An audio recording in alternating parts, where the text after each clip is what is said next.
नमस्ते बच्चों, मैं संगीता पांचाल, सहायक आचार्य भूगोल विभाग।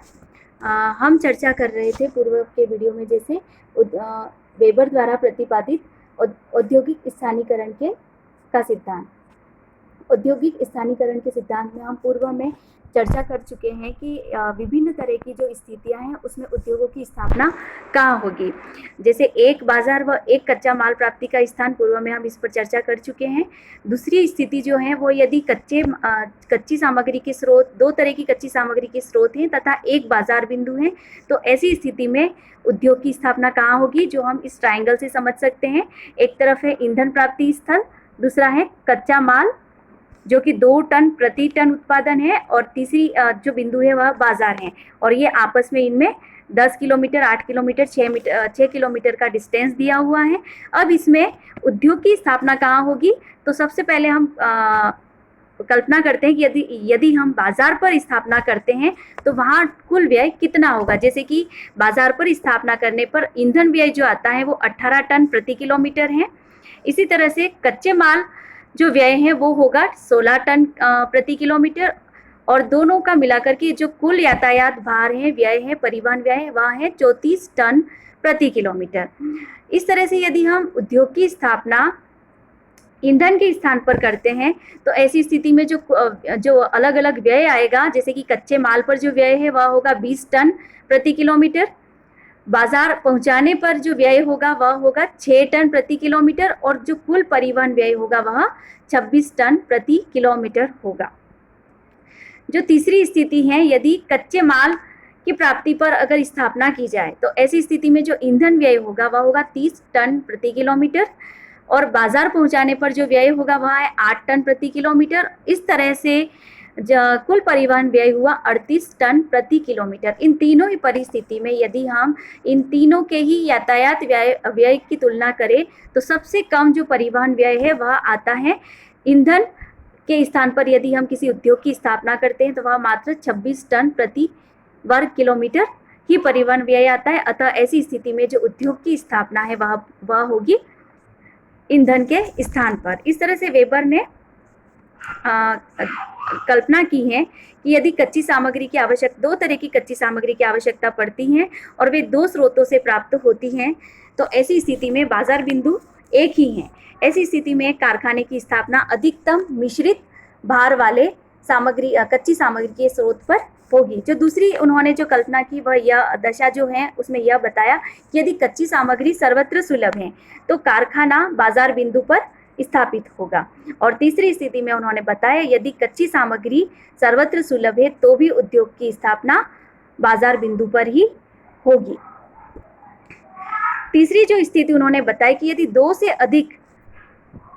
दो से अधिक कच्चा माल प्राप्ति का स्थान व एक ही बाजार है तो ऐसी स्थिति में उद्योग की स्थापना जो है वह कहाँ पर होगी। ऐसी स्थिति में उद्योग की स्थापना इन सब के बीच में ही कहीं पर होगी। जैसे यहाँ पर ये बहुभुज आरेख दिया हुआ है, इसमें स्पष्ट होता है एक तरफ पदार्थ है जो कि 2 टन प्रति टन उत्पादन की संभावना है वहाँ पर, दूसरी तरफ पदार्थ जो 2 हैं वहाँ पर 2 टन प्रति टन किलोमीटर ही है।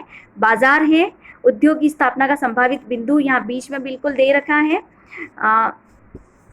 ऐसी स्थिति में जो इस बहुभुज में दिखाया गया है कि जिस ओर भार अधिक होगा खिंचाव भी उस ओर अधिक होगा, अर्थात परिणाम स्वरूप उद्योग की स्थापना भी उसी ओर होगी, अर्थात मिश्रित पदार्थ के प्राप्ति स्थान के निकट ही उद्योग की स्थापना होगी। तीसरा जो वेबर ने अपने सिद्धांत में प्रमुख प्रकाश डाला है वह है आइसोडोपेन, अर्थात सम परिवहन रेखाएं तथा निर्णायक आइसोडोपेन। सम परिवहन रेखाएं वह रेखाएं होती हैं जो कि समान परिवहन व्यय वाले लागत वाले स्थानों पर मिलाती हैं। उद्योगों की अवस्थिति के आरेखीय प्रदर्शन में आइसोडोपेन का जो चित्रण है वह अत्यंत ही उपयोगी है। वेबर परिवहन खर्च के साथ ही श्रम तथा एकत्रीकरण को भी उद्योग की स्थानीकरण में महत्वपूर्ण मानते हैं। इन दोनों का प्रभाव उन्होंने आइसोडोपेन की सहायता से दर्शाया है। वेबर यह मानते हैं कि कुछ निश्चित स्थानों पर श्रम जो है वो कुछ निश्चित स्थानों पर मिलता है तथा श्रम का खर्च विभिन्न स्थानों पर अलग अलग होता है। अतः श्रम का खर्च कम करने के लिए कारखाने की स्थापना उस बिंदु से हटकर भी हो सकती है जो परिवहन की दृष्टि से सर्वोत्तम हो। परिवहन व्यय की दृष्टि से सर्वोत्तम बिंदु से हटने पर परिवहन जो बिंदु है हटने पर जिन बिंदुओं पर परिवहन व्यय में इकाई वृद्धि होती है उनको मिलाने वाली रेखा ही आइसोडोपेन कही गई है। यह माना गया है, यहाँ इस आरेख में हम देख सकते हैं कि म बिंदु पर कच्ची सामग्री उपलब्ध है, उत्पादित वस्तु की खपत न बिंदु पर, उत्पादित वस्तु की जो खपत है वह न बिंदु पर होती है। यह भी मान लिया गया है कि प्रति इकाई उत्पादित वस्तु से उसके दुगुने वजन की कच्ची सामग्री की आवश्यकता होती है। इस स्थिति में म बिंदु पर ही उद्योग की स्थापना होगी। म बिंदु को केंद्र मानकर खींचे गए वृत्त जो हैं वो कच्ची सामग्री का परिवहन खर्च को बताते हैं। चूंकि कच्ची सामग्री का परिवहन खर्च उत्पादित वस्तु के परिवहन खर्च की अपेक्षा दुगुना हो जाएगा, अतः न बिंदु से खींचे गए संकेंद्रीय वृत्त दुगुने अंतर पर दिखाए गए हैं। वेबर के अनुसार इस स्थिति में उद्योग की स्थापना म बिंदु पर होगी, जहां का परिवहन खर्च 5 है। अब मान लो कि उद्योग की स्थापना म बिंदु पर न होकर के ब बिंदु पर होती है, तो न से ब तक का परिवहन खर्च उत्पादित वस्तु पर 5 है। म से ब तक कच्ची सामग्री का जो परिवहन खर्च म से ब तक कच्ची सामग्री का परिवहन खर्च 2 इकाई है, तो कुल जो है वह होगा 5 + 2 = 7 होगा, जो कि म बिंदु पर कारखाना स्थापित होने वाली स्थिति से 2 इकाई अधिक है। उसी पर अ, स, द, ई व फ, ज सभी ऐसे बिंदु हैं जहां उद्योग स्थापित करने पर म बिंदु पर आधारित करने की तुलना में 2 इकाई अतिरिक्त व्यय करना होगा। अतः इन बिंदुओं को मिलाने वाली रेखा को आइसोडोपेन कहते हैं, जिसका मान 2 है।